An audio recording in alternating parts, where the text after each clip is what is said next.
Hey YouTube, shooting a video to once again I feel like I'm doing a lot of videos to clarify myself. Um, the only reason I've shot in a lot of videos recently about benzodiazepines is because of the overwhelming. I'm shooting videos in response to sort of the demand of the emails and the comments that I get. The original purpose of my channel was to discuss physical pain, chronic pain. I always made a pact with myself that if I ever got through my autoimmune, well, what the doctors call it, autoimmune disease, debilitating pain, if I ever made it out of that alive, that I would share or try to give back the message of hope, because ultimately it was hope that set me free and allowed me to get through what is the worst thing a human being could possibly go through on a pain level. Um, and there's a lot of other chronic pain sufferers out there that their doctors tell them that they can't get better, or everybody's different, but I got better. As a result of that channel being created, um, I started highlighting some of the other things that were important to me, and there is a direct correlation with anxiety and my the chronic pain condition that I had. So, and over the years, I've just been able to learn quite a bit about supplementations, medications, alternative therapies. I've read countless books, self-help books. Um, Their Dare Response is a great book, an audio book. At Last a Life is a great book. All of which helped me overcome debilitating OCD, intrusive thoughts, and panic attacks. I overcame those without medication during a period of time. Surprisingly, when I came off of benzos, I was on benzos for 6 years. I don't know when it became daily, but and then until they stopped working, and then I started having panic attacks again. But when I made the decision to come off of them, when I actually went off and was completely off after a few weeks, the panic attack stopped. I was no longer having panic attacks anymore. And I was still living life. I was still, I still felt off because I've been dealing with a lot of stress for a long time. And undoubtedly, part of that was withdrawal from a medication that had been on. Prior to that, a few years before, I had come off of caffeine. I didn't even realize how impactful sugar and caffeine was, but coming off of both of those and quitting smoking was by far worse. It was far worse than it was for me to come off benzos. And the reason that I have chimed in and decided to be a sort of soundboard for this the benzo cause is because once again I've had fallen into a trap of believing all these terrible stories online, and the fear that created did nothing to help me in my recovery, even if some of it's true. the whole point is to stop fearing. I know so many people that are going through, and I mentioned this before, I'll mention it again and probably again 100 more times.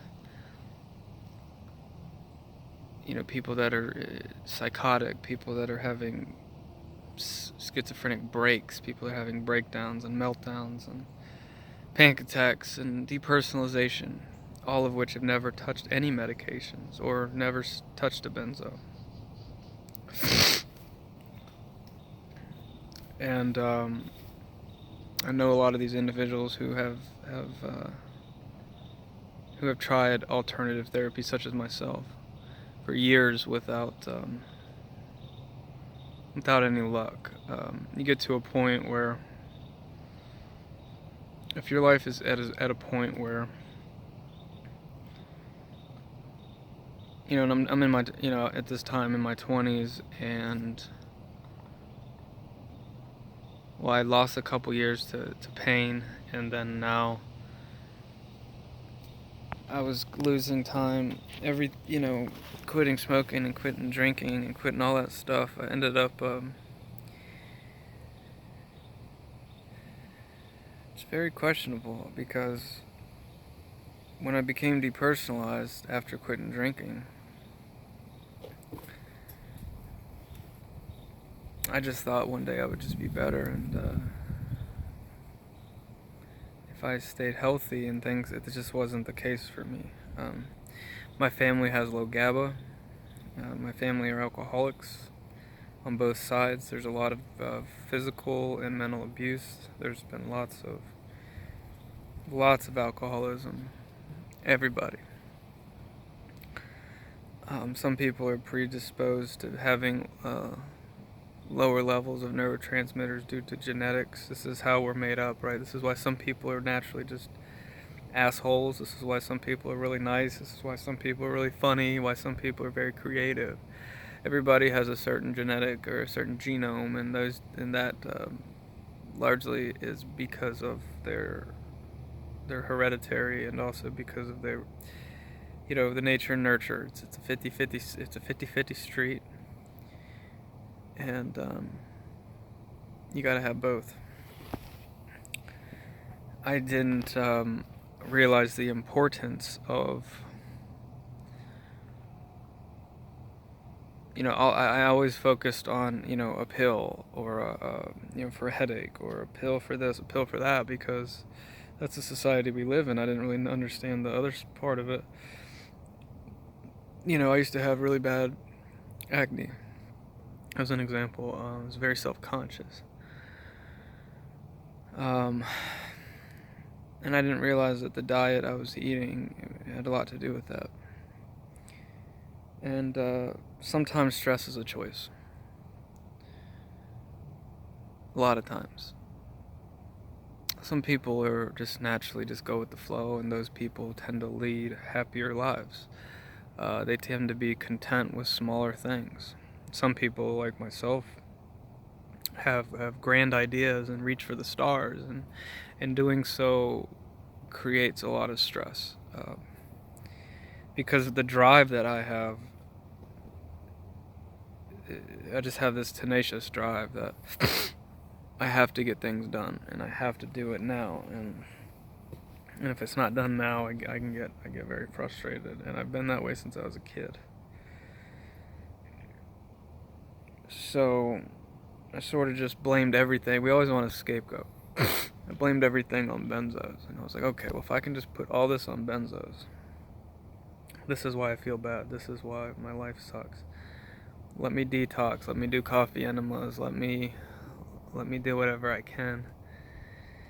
And one day, I'll wake up, I'll be okay. Didn't work out for me. And after trial and error with supplementations, and enough time had passed, realizing that I was losing precious time in life, thousands of memories, going on trips and yelling at my wife and being angry and not knowing why, and unable to control my emotions, the brain fog, the just the constant pressure and impatience that I had, and I had a lot of that was since I was a kid. But then the PTSD from the pain and so forth, that all led to culminated into the behavioral changes that I was suffering with. And I had a room full of psych meds that I didn't take or try. And I'd go to the gym and I'd be sitting there in the parking lot and I would think about, you know what, I'm just going to kill myself. And then I'd call some of my friends and family members that were taking Zoloft or Wellbutrin, and they were like, yeah, they're doing really good, and they were really, really happy. And these are people, I was like, let's be, please, let's be candid. Let's. And I hadn't been happy in so long. It was just pure depression. And I was running every day. I was lifting weights. I was drinking green smoothies and juices, Paleolithic diet, sleeping fine, eating fine, surrounding myself with positivity. But I still felt the way I felt. And one day, like I said in other videos, I had to decide, live or die. And what I was doing was not working anymore. And like I said, those lifestyle changes do help a majority of people.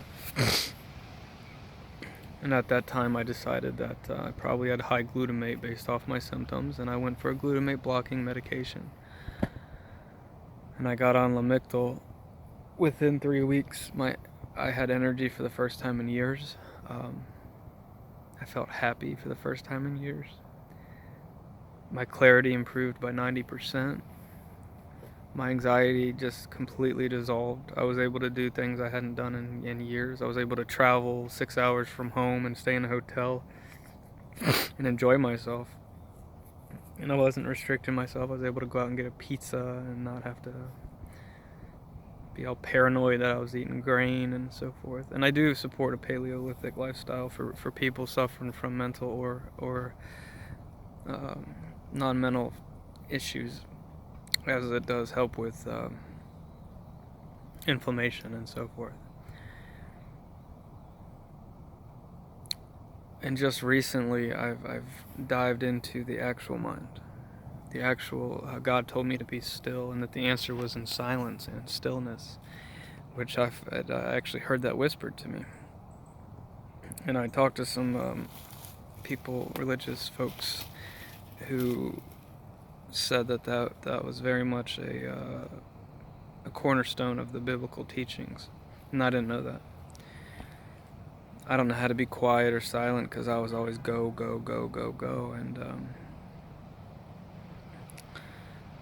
so I started to do guided meditations, and I would find that I would feel better afterward. It's all about letting go and sort of surrendering to your condition, because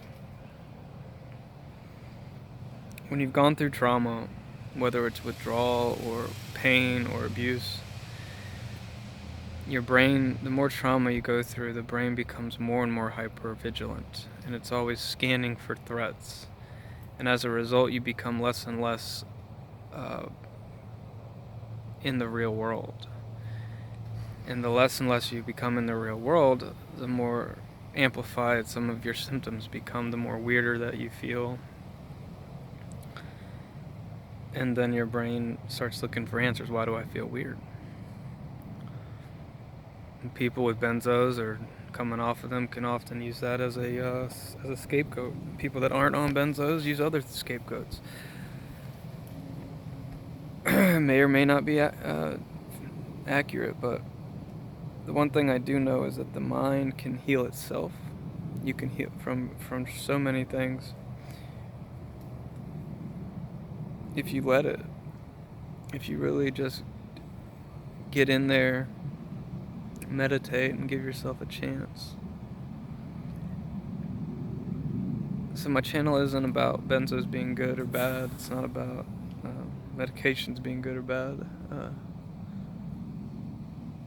I 100% agree that we should try to not be medicated if possible, but I also believe that medications save lives. I've seen it. I probably wouldn't be alive today if it wasn't for medication. So that's the big question is, for a lot of people, and it's an individual choice. And this channel,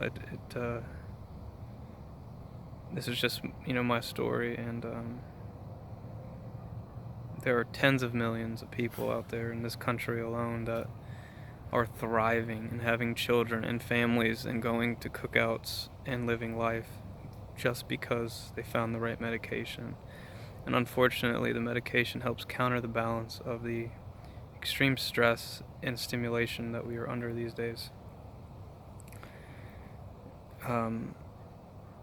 If you practice principles of like Eckhart Tolle or Jesus Christ, and you can fully immerse yourself in some grounding techniques and find a better way to heal, then that's amazing, that's inspiring, and I know people that have done that.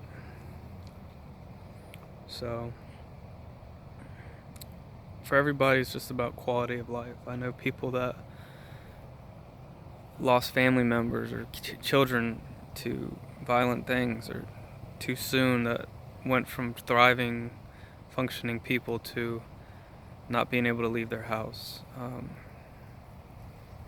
People that were high profile and had high profile jobs and families, and one day, and then all of a sudden we're in a mental hospital the next day without any history of issues. And in those examples that I'm giving, they got on Zyprexa, they got on Ativan or whatever it was, and now they're back home with their families. Now they're back home living life. Now they're going to the beach. Now they're I know people personally, many people through my channel and in my personal life, that have taken the same doses of Phenibut or Klonopin for 20, 30 years, and like 2 milligrams a day or 1 milligram a day, and have no issues at all and are fully functional. So you just can't put everybody into like this little box, and it's all about doing everything you can to get to the level that you need to be functioning, to be out there in society and living life. So anyway, just wanted to clarify that, and in no way at all do I ever mean to offend anybody, and in no way do I want anybody to offend other people on this channel or leave comments that might make people scared. Anyway, so that's what this is about, and I just wanted to let you guys know everything's going pretty good. I'm working on myself day by day with the help of the Lord Jesus Christ, and also using some medication, low doses, as a bridge for me. And yeah, anyway, I hope you subscribe, and I will talk to you soon.